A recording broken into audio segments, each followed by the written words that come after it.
Seconds में अपने को बिल्कुल शांत अवस्था में ला सकते हैं। कितने भी परेशान हो या फिर कभी कभी एजिटेटेड है, बड़ा गुस्सा आ रहा है, तो उस समय भी यदि हम इतना रिकॉग्नाइज कर पाए, अपने को समझा पाए कि भाई गुस्सा करना अच्छा नहीं है, तो शांत करने के लिए सिंपल है कि श्वास को आप को शांत कर दें, तो गुस्सा अपने आप शांत हो जाएगा।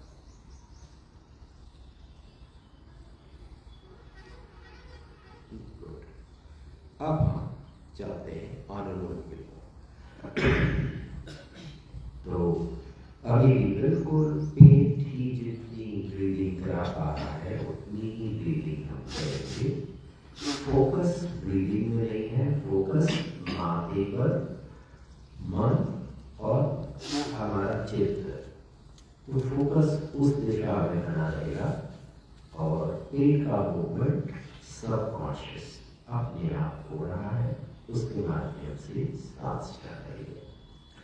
तो लेफ्ट, तो अब ये फिंगर्स को हम 3 फिंगर्स, तो बीच की उंगली धागनी घर पर और पहली और तीसरी उंगली से घाटक पर, और अंगूठा और ये कनिष्ठ का ये मटफड़ा मार्ग को दबाते हुए हम ये ऑल्टरनेट करते हैं श्वास को।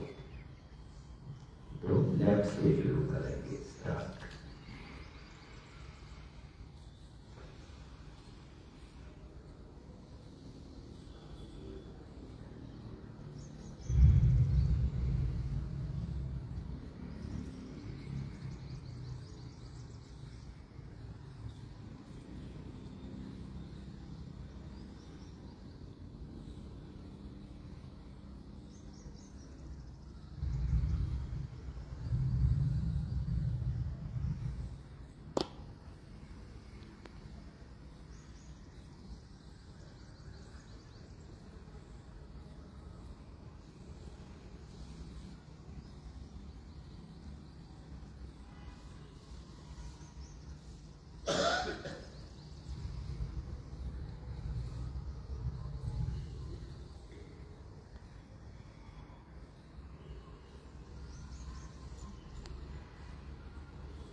तो जितनी देर भी आपको अच्छा लग रहा है, करना चाहते हैं तो कर सकते हैं, लेकिन यदि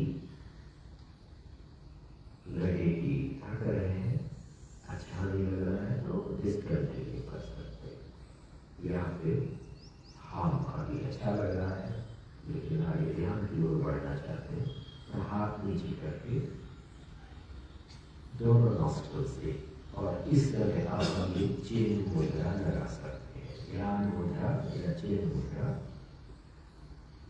और बिल्कुल रिलैक्स्ड बॉडी है, पीठ गर्दन सर का अलाइनमेंट बहुत अच्छा बना होना चाहिए, और ध्यान लगभग मन के साथ, तो माथे के बीचों बीच अपने आप एक्चुअली बंद सा जाता है।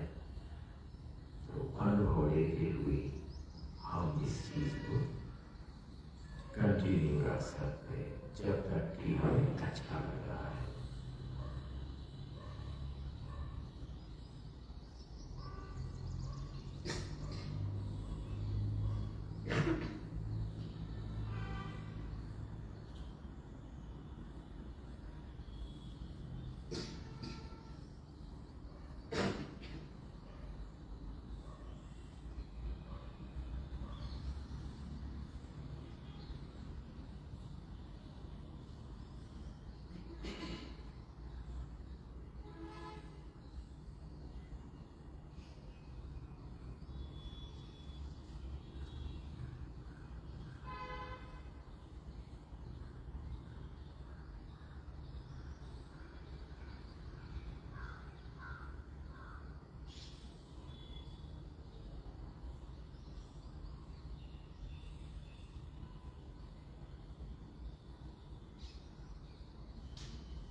से कुछ भी नहीं सोचना है, केवल दृष्टा भाव से।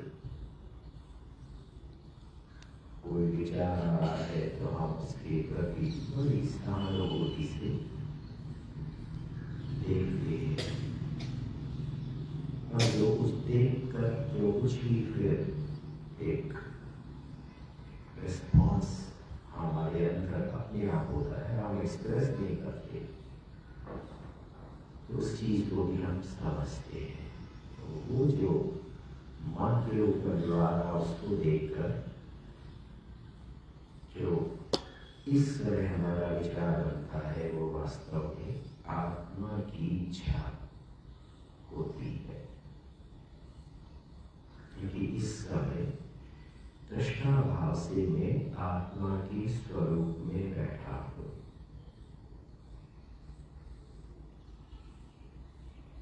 और क्योंकि आत्मा के स्वरूप में हूं, तो आत्मा की सारी फीलिंग्स मेरी फीलिंग्स बन गई है। तो ध्यान में यही सपोर्ट हमें मिलता है। हमारे अंदर ही जो भगवान है, उन्हीं का सहारा हमारे पास है। बस हमने उनको जानना है और उनके स्वभाव को, उनके ज्ञान को पाने का प्रयास करना है। जितना हम स्वाध्याय करके ईश्वर के विषय में जानेंगे, तो उतना ही हम ध्यान में लाभ पा सकेंगे।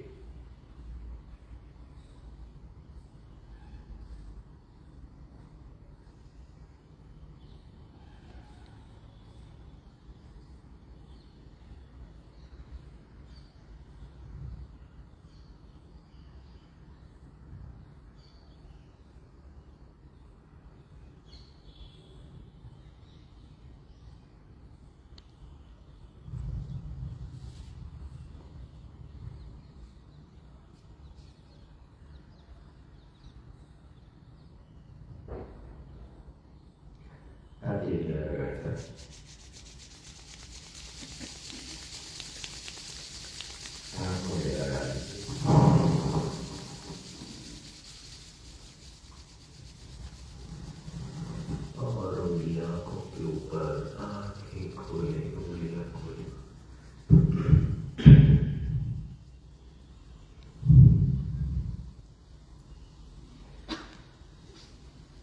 आप प्रश्न दे सकते हैं, यदि ध्यान के विषय में कोई भी जानकारी आप जानना चाहें, या फिर कोई जिज्ञासा है, क्यूरियोसिटी है, तो यदि मुझे समझ आएगी तो मैं जरूर प्रयास करूंगा कि बताऊं। ध्यान में कोई बताता है कि अपने श्वास पे कंसंट्रेट करो, कोई बताता है ब्रह्मरंध्र पर या कपाल पे फोकस करो, तो क्या करना चाहिए? जी, तो क्या है कि श्वास और ये आज्ञा चक्र, तो ये तो हमने शुरू में जब हमने कहा कि हम धीरे धीरे श्वास, तो उस समय हम श्वास ले रहे थे, और यहाँ हमें फोकस करने की जरूरत नहीं होती, अपने आप ही हम वहाँ पर बंध जाते हैं। उसके लिए हमें कोई प्रयास नहीं करना पड़ता। यदि आप ये बिल्कुल स्लो ब्रीदिंग, अगर हम ब्रीदिंग में उलझ जाते हैं तो फिर कुछ नहीं होगा। आप ब्रीदिंग में नहीं उलझेंगे, ब्रीदिंग तो होता है। अब हमने जो नेचुरल ब्रीदिंग है उसी को बस फॉलो करना है, और जब तक कि धीरे धीरे वो ब्रीदिंग अपने आप काम होती है, और हमारे बिना हमारी नॉलेज के कब वो रुक गई और हम बिल्कुल शरीर से अलग हो गए, तो अपने आप हो जाता है। तो इसलिए हमें कुछ भी मतलब ये गाइडेंस तो चाहिए ही नहीं,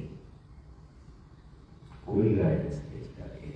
बस आपने थोड़ा सा वास्तविका ये वो करके और अपना, अगर आप अनुलोम विलोम ना भी करें तो कोई फर्क नहीं पड़ता, क्योंकि ऑलरेडी हमने बैलेंस कर लिया है। जो पिछला अभ्यास किया था उसमें हर चीज बॉडी में बैलेंस में है। ये दोनों के अनुलोम विलोम का क्या है, यही है कि ये जो अध्यात्म और संस्कार दोनों साइड हमारी एक्टिव रही, तो जो भी हमारी सांसारिक इच्छाएं हैं उनके रिस्पॉन्स में अध्यात्म की तरफ से क्या विचार है तो वो थोड़ा चलता है, और फिर ध्यान में वो दोनों हमें दोनों पक्ष हमें दिखेंगे। और क्योंकि हमने अपने को बिल्कुल अलग किया हुआ है, और अलग करने का मतलब यही है कि आत्मा का स्वरूप मेरा इस समय है। तो उसको एक बार फिर से मान लीजिए कि जैसे मेरे सामने दर्पण है, तो जब तक दर्पण है तो मैं उस चेहरे को देख रहा हूं। जैसे ही दर्पण हट गया वो चेहरा अब रहा ही नहीं, तो जो वास्तविक चेहरा है केवल वही देखेगा। तो इस समय हम क्या है, इस समय हम दर्पण वाले चेहरे से देख रहे हैं, रिफ्लेक्टेड चित्त आत्मा। इस समय चित्त आत्मा काम कर रही है। अब जैसे ही हमने अपनी तरफ से चित्त को अलग कर दिया तो केवल आत्मा रह गई, क्योंकि चित्त आत्मा बन ही नहीं सकती। तो इसलिए दिस इज हाउ हम अपने को डिटैच करते हैं। तो ये जो आपको एक शांत भाव मिलता है जिसमें आप दृष्टा भाव से हैं, और जो दृश्य दिखाई दे रहे हैं तो वो दृश्य हमारे चित्त से ही आते हैं, क्योंकि वो परमानेंटली वहां है और वो परमानेंटली मन के साथ जुड़े हैं।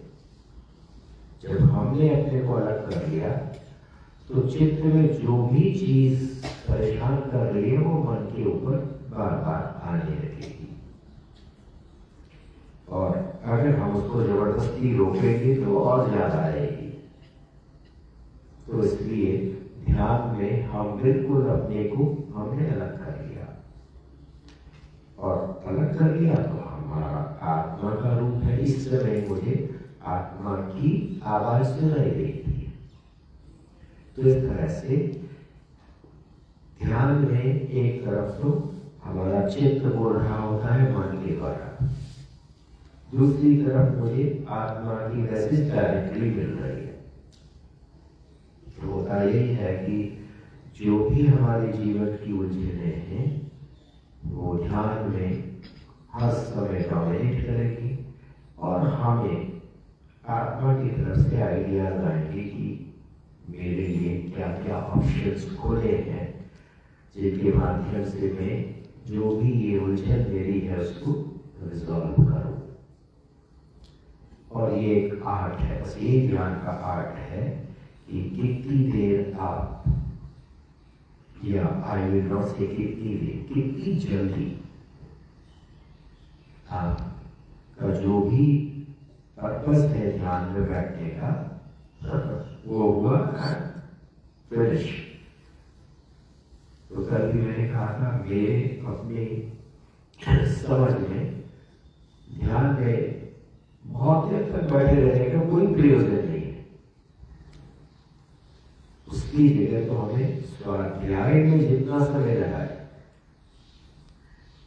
क्योंकि स्वाध्याय के माध्यम से मैं इस चित्र को आत्मा की क्लोज क्लोज क्लोज करता जाऊंगा। और जिस दिन मेरा ज्ञान और आत्मा का ज्ञान एक हो गया तो मैं कह सकता हूँ कि अब मैं आत्मा के स्वरूप में हर समय हूँ। अन्य समय क्या है कि 2 मिनट आत्मा के स्वरूप में आया, बाकी समय चित्त के स्वरूप में। तो ये चीज मतलब बहुत मतलब अच्छे से समझ में आ जाती है कि जो हम ध्यान में बैठे हैं वास्तव में इसको हमें ऐसा ट्रेन करना है कि हम हर समय ध्यान में हों। मतलब जो भी काम करें वो ईश्वर की इच्छा के अनुकूल हो। तो इसी को कहा गया कि स्वरूप। एक तो है कि थोड़ी देर के लिए वो स्वरूप की स्थिति आई और हम ईश्वर आत्मा के जैसे हो गए, लेकिन जितनी जैसे ही हमने वो छोड़ा वापस, जो कि हम सबका ही होता है, लेकिन धीरे धीरे हमने यही है कि इस अभ्यास के द्वारा अपने स्वभाव में बदलाव लाना है। सांसारिक जीवन भी हमारा बड़ा सदा हुआ होता है। तो फिर यही है कि हम 24 घंटे उसी ध्यान भाव में कि कभी भी किसी भी चीज में एक एग्रेसिव रिस्पॉन्स नहीं है, एक हमारा बड़ा बैलेंस्ड रिस्पॉन्स, सोच विचार के, और आसानी से बोलेंगे भी नहीं। तो यही होता है कि जैसे जैसे ध्यान की गहराई में हम लोग आएंगे तो हमारे स्वभाव में बहुत परिवर्तन हो जाते हैं और हम बहुत मतलब जो कहा गया धैर्य। भगवद गीता का 18वां अध्याय 3 श्लोक है, 51, 52 और 53। तो 51वां श्लोक कुछ इस तरह से शुरू होता है। मैं तो भूल गया, मैं भगवद गीता का अच्छा था, लेकिन ऐसी है, बुद्धया विशुद्धया युक्तो। यह क्या है? विशुद्ध बुद्धि से युक्त होइए। बुद्धया विशुद्धया युक्तो।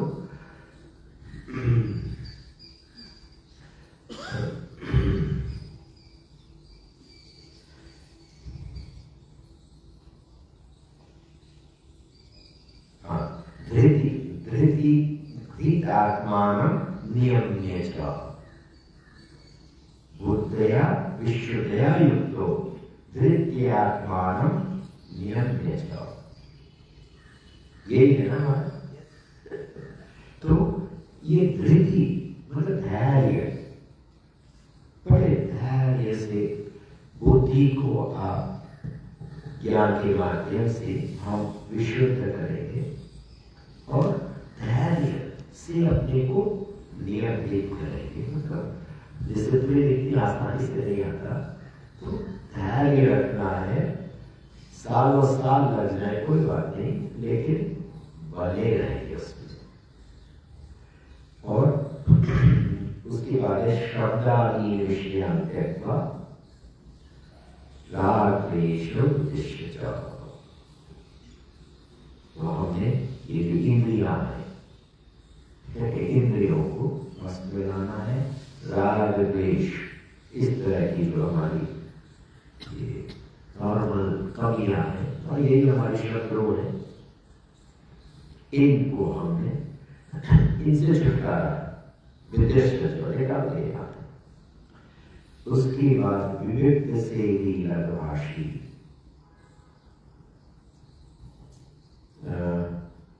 से लघुभाषी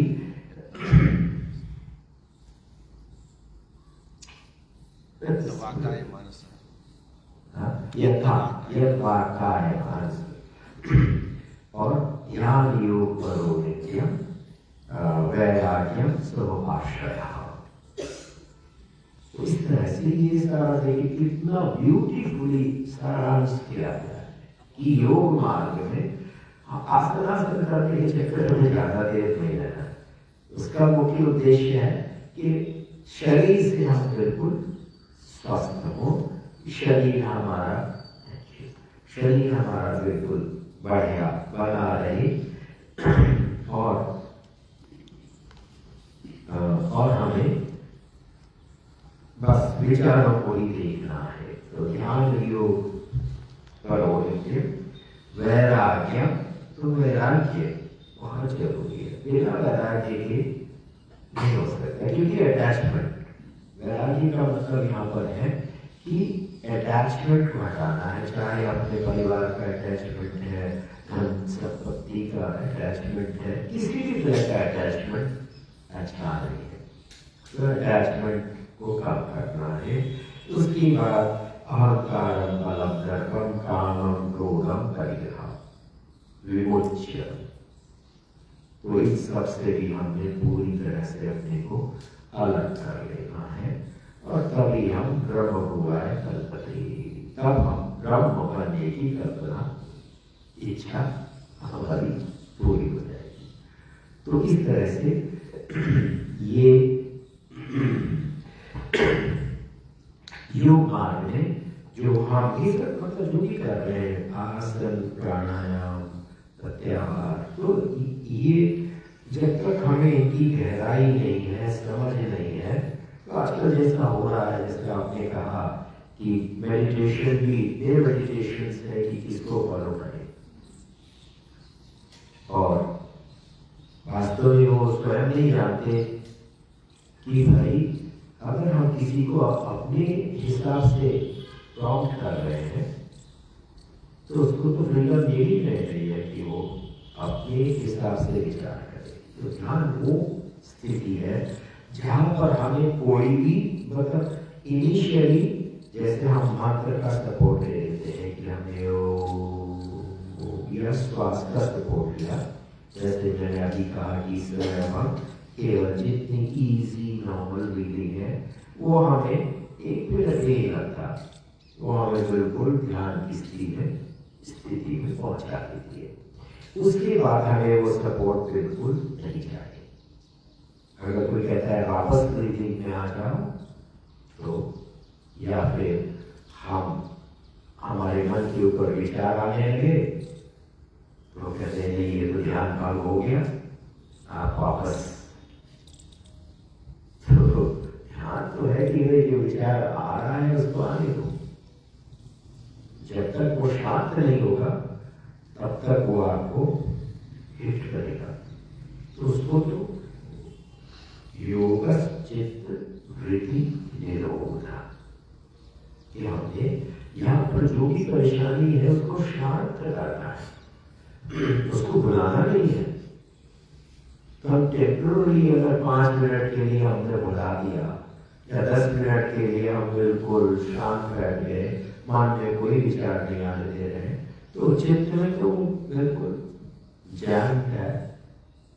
जैसे ही आप बाहर आएंगे वो बोल दिया चल जल्दी, तो ये चीज है। तो इसलिए ध्यान में वास्तव में जितनी भी हमारी ये वृत्तियां हैं, चित्त की वृत्तियां, ध्यान में ही उनको शांत करने की मार्ग मिलते हैं, और उसके लिए हम प्रयास करते हैं। और जैसे जैसे ये चीजें शांत होंगी तो पूरा हमारा व्यक्तित्व बदल जाता है, और प्रायोरिटीज भी बदल जाती है। तो फिर जीवन में क्या लक्ष्य है इस तरह का, तो धन कमाना ही वो लक्ष्य नहीं होगा। वहां पर ये होगा कि बिना धन के तो खैर नहीं, कुछ नहीं हो सकता, तो चाहिए, लेकिन वो प्रायोरिटी नहीं है। और अब अनुभव मेरा ये कहता है कि अच्छे काम में तो धन अपने आप आने लगता है, बस आप उस पर अगर अटल रहे और कभी भी डिमोरलाइज नहीं हुए। चैलेंजेस को टेस्ट किया जाता है कि कितना कमिटमेंट है। तो जो इनिशियल के थोड़े छोटे झटके होते हैं उनको तो आपने ये मान लेना है कि अब ये परीक्षा हो रही है, और उस परीक्षा में हमने अपने को पूरी मेहनत से सफल कर लेना है। उसके बाद तो आप देखो किस तरह से सब कुछ मैं आश्चर्य कर रहा हूँ कि यहाँ में कितने मतलब अरुण भाई ने पता नहीं मुझे कहाँ से कहाँ, तो ये सब अरुण भाई ऊपर वाले के रिप्रेजेंटेटिव, तो ये सब चीजें जो है ना, हमें यही अपने बीच में ही देखना चाहिए कि हमारे बीच में ही ईश्वर कई रूप में प्रकट है। स्वामी जी देखिए, सुबह सुबह मुझे चाय मेरे लिए देते हैं, मुझे इतनी आत्मग्लानि होती है, लेकिन सुबह चाहिए तो बिल्कुल समय से ठीक 5 बजे। तो ये मतलब एक डिसिप्लिन है जो हम बहुत ही डिसिप्लिन लाइफ चाहिए योग के बाद। तो पहले आत्मसंयम और शरीर पूरी तरह से सधा। तो जब तक शरीर नहीं सधेगा तब तक तो हम आगे सोच नहीं सकते। इसको फर्स्ट इसीलिए आसन वगैरह ये सब इसलिए है कि शरीर सध जाए, आसन में बैठ जाए और बस फिर बैठा रहे। कार पार्क है और हम फ्री है, जहाँ जहाँ भी घूमना चाहते हैं, ऐसा हमने अपना ये साधना करनी है।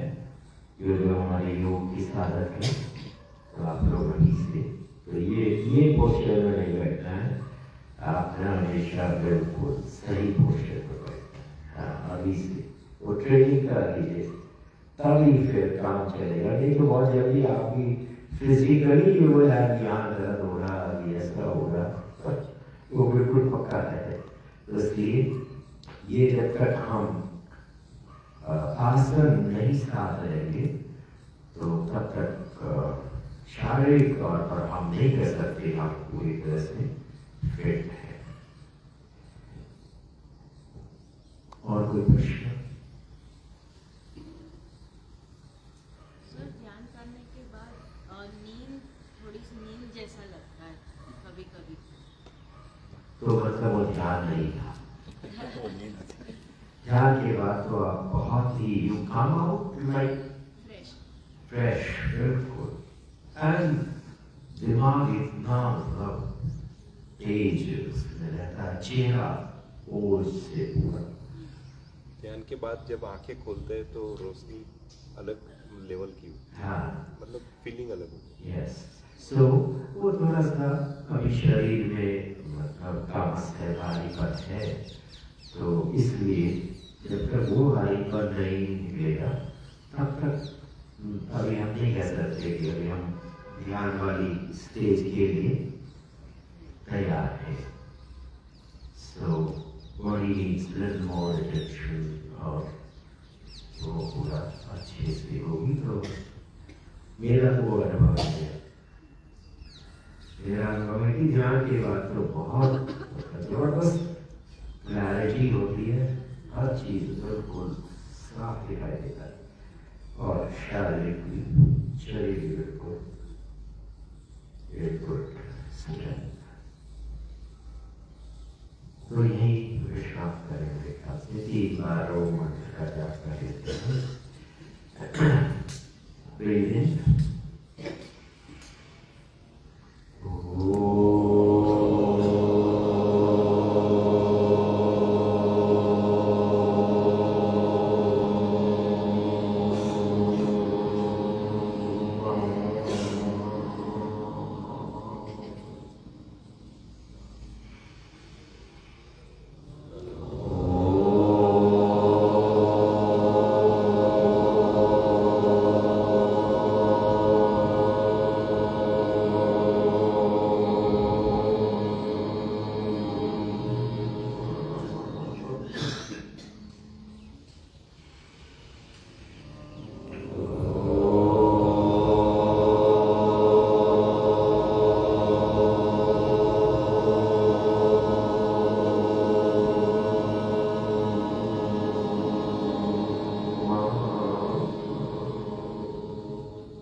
सर्वे भद्राणि पश्यन्तु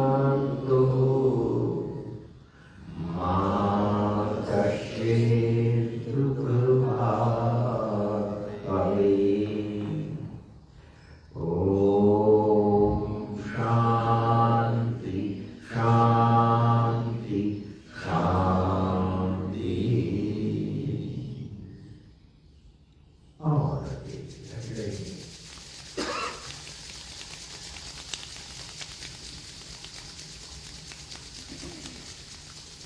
आंखों के ऊपर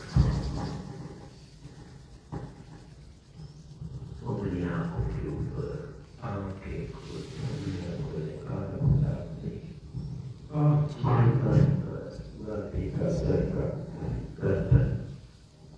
Recognize the whole body again, because जिस समय ध्यान में जाते हैं तो वास्तव में शरीर एक तरह से बिल्कुल डेड बॉडी हो जाती है, तो दोबारा से उसमें प्राण का संचार।